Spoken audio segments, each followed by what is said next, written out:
ఇప్పుడు పేరు ప్రతిష్టలు గౌరవము ప్రేమ వయసును బట్టి ఇస్తారా, సంస్కారం బట్టి ఇస్తారా? సంస్కారం బట్టి. ఇప్పుడు ఉదాహరణకి మనిషి తాటి చెట్టులాగా ఎదిగాడు. తాటి చెట్టు కింద ఎవరైనా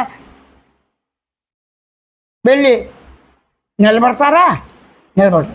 అదే మర్రి చెట్టు చూడండి, వేప చెట్టు చూడండి, ఆ చెట్టు చింత అయినప్పటికీ తులసి చెట్టు చూడండి, నిలబడి నమస్కారం చేస్తాడా లేదా? అలాగే శరీరం ఏ విధంగా ఉన్నప్పటికీ భక్తికరమ యోగ జ్ఞాన విచారణతో వాడు సాధించి ఒక భక్తుడు కానీ యోగాన్ని అయినట్లయితే అక్కడ లోకంలో ఉన్న వాళ్ళందరూ ఇంచుమించు అందరూ ప్రేమిస్తారు. ఆ మానవుడురా, భక్తుడురా, వాడు యోగిరా, వాడు మంచి డాక్టర్రా, దేశ భక్తుడయ్యాడురా, మన స్వతంత్రం తెచ్చాడురా, ఒక ప్రేమభావం వస్తుంది. కానీ ఈ ప్రేమభావాలు నిలబడవు, వచ్చిపోతున్నాయి. అప్పుడేం చేయాలి నువ్వు? ఈ భక్తి కర్మ జ్ఞానాలను గమనించేవాడు ఎరుక ఏ లక్షణాలతో ఉంది? భక్తి మార్గంతో ఉందా? కర్మ మార్గంతో ఉంది కదా. ఎరుకతోనే భక్తి మార్గాన్ని, యోగ మార్గాన్ని, కర్మ మార్గాన్ని, నిష్కామాన్ని, సకామాన్ని, సత్కర్మాచరణ అన్నీ కూడా తెలుస్తుంది. అసలు ఎరుక ఎలా ఉంది? ఎరుక ఉనికితో సత్పదార్థంగా, ఎరుక చిత్ పదార్థంగా, ఎరుక ఆంధ్ర పదార్థంగా ఉంది. ఆంధ్ర పదార్థం నువ్వేగా. అంటే ఆంధ్ర లక్షణంతోనే ఆంధ్రాన్ని గమనించి గుర్తించి తెలుసుకొని ఓరక మౌనంగా ఉంది. అప్పుడు ఉత్తర క్షణం ఏమవుతుంది? ఈ దేవం ఎలా ఉన్నా కూడా దేవబుద్ధితో నువ్వు సంసారంలో ఉన్నా లేకపోయినా, స్ట్రెస్గా ఉన్నా, ఇవన్నీ ఉన్నా, కామకోశాలతో ఉన్నా లేకపోయినప్పటికీ నీ స్వరూపాన్ని గుర్తించి గమనించడానికి ప్రతిబంధకం కాదు. నువ్వు మాట్లాడేటప్పుడు నోట్లో అయితే నువ్వు చప్పలిస్తూ మాట్లాడుతూ, చేతులు ఊపుతూ మాట్లాడచ్చు, కూర్చొని మాట్లాడుతూ, నుంచో మాట్లాడుతూ, రోడ్డు వెళ్తూ మాట్లాడుతూ, కూర్చుని ఎలా అయినా చేయొచ్చు. నేను ఉన్నాను ఎక్కడైతే ఉందో అక్కడే ఉండి మాట్లాడుతున్నావు. వాస్తవంగా నేను ఎక్కడుంది? శరీరంగా ఉందంటే భూమి, భూమిగా ఉంటే భూమి పైన, భూమి ఎక్కడుంది? ఆకాశం, ఆకాశం ఎక్కడుంది? నేను ఉన్న చోటు. నేను ఎక్కడుంది? ఎరుగుతుంది. ఎరుకకి స్థానం లేదుగా. ఎరుక పరిపూర్ణంగా ఉంది కాబట్టి దానికి అవకాశం లక్ష్యంతో పని లేదు, అవసరం లేదు. అది పరిపూర్ణమైన ఉనికితో, పరిపూర్ణమైన ఆనందంతో, పరిపూర్ణమైనటువంటి చైతన్యంతో, పరిపూర్ణమైన మౌనంతోనే నేను ఉన్నాను అని నీ గమనించ తెలిసినంతనే అట్లుంటు చేత అలా గ్రహించడమే, తెలుసుకోవటమే, గమనించడమే ఆత్మదర్శనం.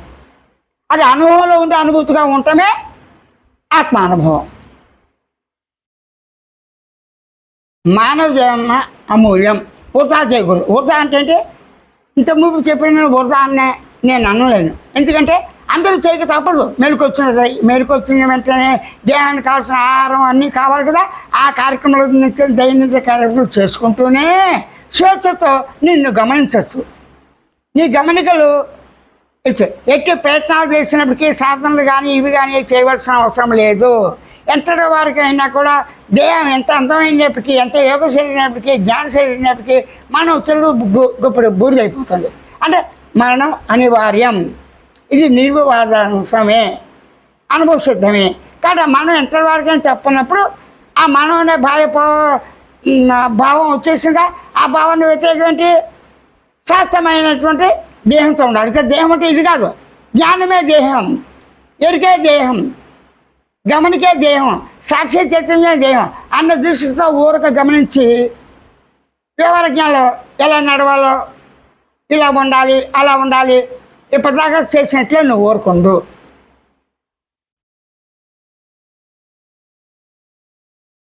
ప్రతి మానవుడు ప్రయాణం చేస్తాడు. ఆ చెప్పులు ఉన్నా చెప్పులు లేకుండా ప్రాణం ఇంటి దగ్గర నుంచి ప్రారంభించి ఎక్కడెక్కడ ఎన్ని చోట్ల తిరిగినా, డ్రైవింగ్ చేసిన కారులో కావచ్చు, విమానంలో కావచ్చు, ఎంత ఎత్తుకు వెళ్ళినా కూడా కిందకి రావాల్సిందే. కాబట్టి ఎక్కడైతే ప్రయాణం మొదలుపెట్టావో అక్కడికే మళ్ళీ చేస్తావు కదా. నేను ఉన్నానని నేను శబ్దం భావం ఎక్కడ వచ్చింది?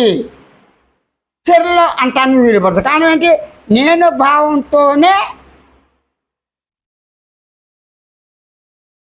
నేనంటే ఏంటి? చైతన్యం. భావం అంటే ఏంటి? మనసు. అంటే మనసుగా నేను, భావంతో మనసు, ఆ భావంతో దేహము, ఆ భావంతో కనిపించే జగత్తు, మొత్తం జగత్తు జడ పదార్థం భావంతో. భావం లేకపోతే, మనసు లేకపోతే జగత్తును చూడవు కదా. జగత్తు ఉందంటే మనసు భావం ఉండాలి, అంతే కదా.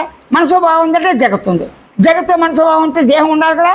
ఆ దేహం ఉన్నట్టయితే అప్పుడు ఆ భావం ఈ నేను అంటే చైతన్యం వేరు, నేనైన భావం వచ్చిపోయేది అహంకారం, అజ్ఞానం, జడ పదార్థం.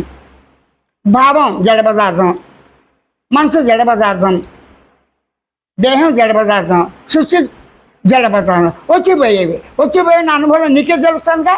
వచ్చిపోయే వాటి గురించి ఇవి అయిపోతున్నాయి మరణం వల్ల అనుకోక్కల. ఎందుకు?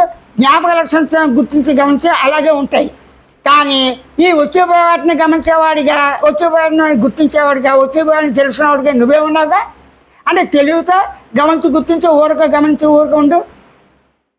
సహజంగా సిద్ధంగా ఉన్న ఉనికి స్వరూపాన్ని, ఉనికి ఎట్లున్నదో అట్లాగే ఉనికి అవగాహనతో, చిత్ ఎలా ఉందో చిత్ భావంతో తెలుసుకునేవాడిగా తెలుసుకోవటం, గ్రహించడం ఆత్మసాక్షాత్కారం అని మా అనుభూతిగా ఊరకండి.